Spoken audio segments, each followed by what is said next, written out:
এরপর প্রশ্ন হলো, বাসা বাড়িতে বাথরুমে হাইকমোড থাকে, হাইকমোডের ঢাকনা বন্ধ করে বিসমিল্লাহ বলে ওযু করা যাবে কিনা? কারণ বাথরুমে বিসমিল্লাহ বলা যাবে না।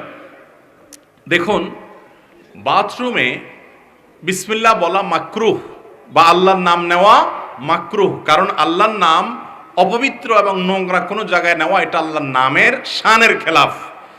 এই জন্য বাথরুমে বা টয়লেটের ভেতরে অজু না করে বাহিরে যদি বেসিন থাকে, টেপ থাকে, সেখানে অজু করা উত্তম।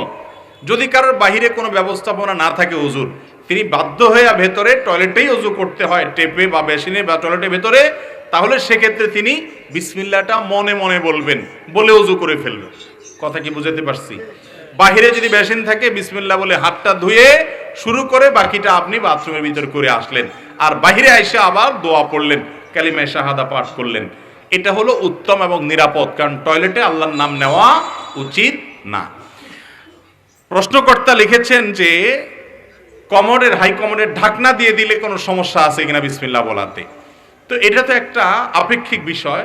আপাত দৃষ্টিতে মনে হচ্ছে যে ঢাকনা দেয়াতে তো ময়লা ঢাকা পড়ে গেছে, যার কারণে বিসমিল্লাহ বলা যায়, কিন্তু ঢাকনা দেওয়ার পরও সেটা টয়লেটের জায়গা, টয়লেট ঢাকনা দিলে যে সে টয়লেট না তা তো আর হয় না।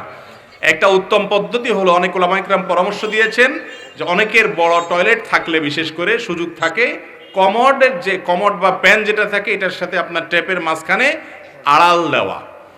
আজকাল প্লাস্টিকের অনেক পর্দা হয়েছে, টেনে পর্দা দিয়ে দেওয়া যায়, অথবা বুক পরিমাণ ওয়াল করে দেওয়া, তাহলে পার্টিশন করে দিলে ওইটা টয়লেট হলো, এটা উজুখানা হলো, হাত ধোয়ার জায়গা হলো, তাহলে সেক্ষেত্রে আপনি বিসমিল্লাহ পড়তে পারেন। আর এত যদি অসুবিধা হয় তাহলে বাইরে উজু করেন, অথবা বিসমিল্লাহটা বাইরে করেন। আর ভিতরেও যদি করতে চান উজু হবে, কিন্তু বিসমিল্লাহটা মনে মনে করবেন। মুখেও যদি বিসমিল্লাহ বলেন তাতেও উজু হয়ে যাবে, কিন্তু কাজটা অনুত্তম হলো। এটাকে আবার মানুষ এত হার্ডলি নেয় যে বাথরুমে তাহলে উজু করলে উজুই হবে না, উজু হবে না, ব্যাপারটা সেরকম না। বাকি আল্লাহর নামটা সেখানে নেওয়াটা অনুচিত, অনুত্তম কাজ, জাস্ট এইটুকু। এরপরের প্রশ্ন হলো, আমি ফজরের সুন্নত নামাজ ঘরে পড়ে যদি মসজিদে গিয়ে দেখি জামাতের আগে আমার হাতে সময় আছে, তাহলে 2 রাকাত দুহুর মসজিদ নামাজ পড়া যাবে কিনা?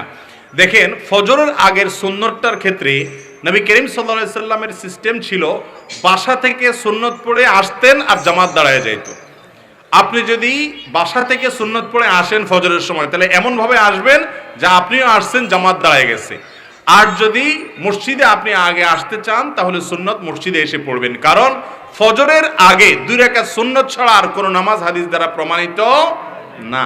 যার কারণে ওইভাবে আসবেন যে আপনি সুন্নত পড়ে আসছেন, এদিকে জামাতের টাইম হয়ে গেছে, হয়তো কয়েক সেকেন্ড বাকি আছে, আপনি অপেক্ষা করবেন, তারপর জামাতে শামিল হবেন।